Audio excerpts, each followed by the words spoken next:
સુરત જિલ્લામાં પોલીસ પર હિંસક હુમલાનો ગંભીર બનાવ સામે આવ્યો છે। કોસંબા નજીક હઠોડા ગામે ગૌ હત્યા અટકાવવા ગયેલી ટીમ પર ટોળાએ હુમલો કર્યો હતો। આ ઘટનામાં ગૌરક્ષક અને પોલીસ જવાન ગંભીર રીતે ઇજાગ્રસ્ત થયા છે। હાલ પોલીસ દ્વારા વિશાળ કોમ્બિંગ ઓપરેશન હાથ ધરવામાં આવ્યું છે।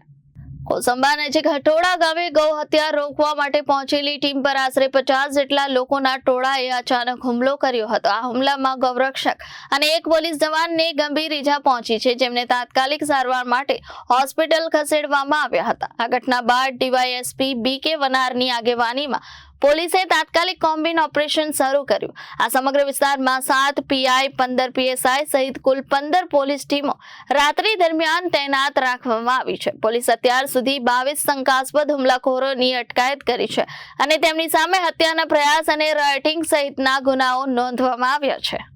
કાલે રાત્રે 1:30 થી 2 વાગ્યાના ગાળામાં કોસંબા પોલીસ સ્ટેશનનું જે હથોડા ગામ છે તે હથોડા ગામ ખાતે ખેતરની અંદર ગૌ હત્યાને લગતી ઘટના બની રહી છે એ પ્રકારની માહિતી અમારા પોલીસ ઇન્સ્પેક્ટરને મળેલી।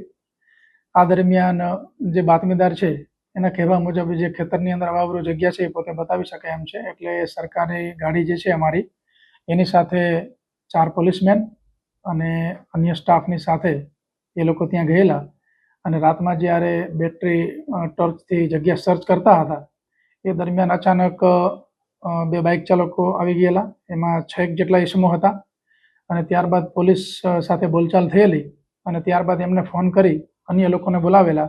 આશરે 50 લોકોનું ટોળું ત્યાં ધસી આવેલું અને પોલીસ સાથે અને અમારા જે બાતમીદાર હતા એની સાથે એ લોકોએ એસોલ્ટ કરેલો અને એસોલ્ટની અંદર એમને લાકડી, પાઇપ અને અન્ય ઘાતક હથિયારોનો ઉપયોગ કરેલો।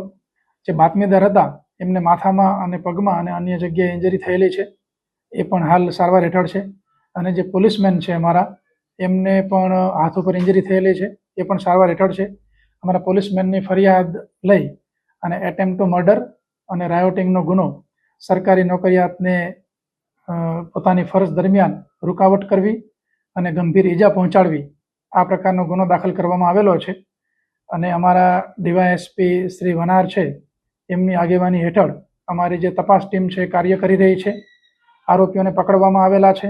દરેક આરોપીઓનો આ ગુનાહિત કૃત્યની અંદર શું રોલ હતો એ પ્રકારના પુરાવા મેળવી એમને આઈડેન્ટિફાઈ કરવામાં આવી રહ્યા છે અને આ બાબતમાં સખત પગલાં લઈ અને આરોપીઓ જે છે એમને નામદાર કોર્ટમાં રજૂ કરવામાં આવશે।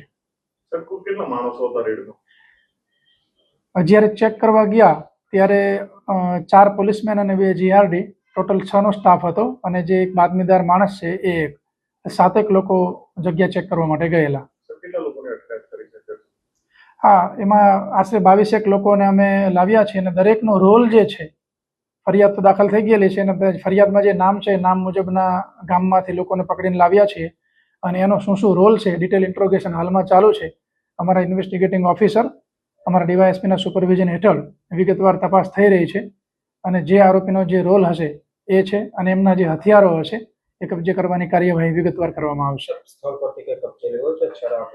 રાત્રે જે ઘટના બની ત્યારે જે એસોલ્ટ થયો એટલે ટોપ પ્રાયોરિટી એ હતી કે આરોપીઓ જે છે એને આઈડેન્ટિફાઈ કરવામાં આવે અને જેને ઇન્જરી થઈ છે એને પ્રાથમિક સારવાર મળી જાય। હવે વિસ્તાર જે છે સમગ્ર વિસ્તાર સર્ચ કરી અને ત્યાં કોઈ પણ પ્રકારનું કૃત્ય થયું હશે તેની માટે એફએસએલની પણ મદદ લેવામાં આવશે, એટલે વૈજ્ઞાનિક પુરાવા પણ જે તે જગ્યાઓ પરથી મળશે। Bureau report Janadesh news Surat.